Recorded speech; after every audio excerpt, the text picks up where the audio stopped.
This is how much the Australian government spends on the military. The 2025 federal budget, announced last night, committed an additional $50.3 billion to defence over the next decade, bringing our 10-year defence spending to $764.6 billion.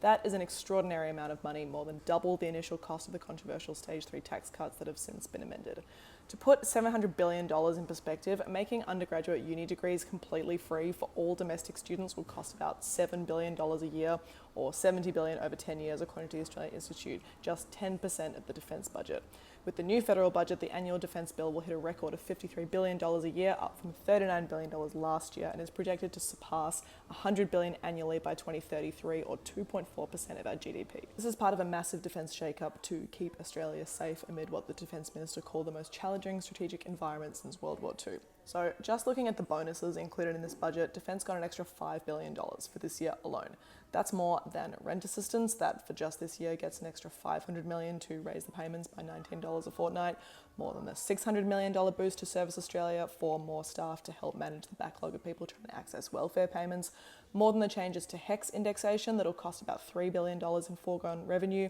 and more than the $3.5 billion cost of living relief package in the form of the $300 electricity bill rebates for every household. Also compare the extra $5 billion for defence with just $50 million for endometriosis consultation subsidies, or the extra $73 million a year to mental health to establish a national digital mental health referral service, or that $185 million a year to domestic violence victims going to the Leaving Violence program that offers $5,000 payments to people fleeing abusive homes. So if you had a spare $5 billion to throw around this budget, what would you allocate it to?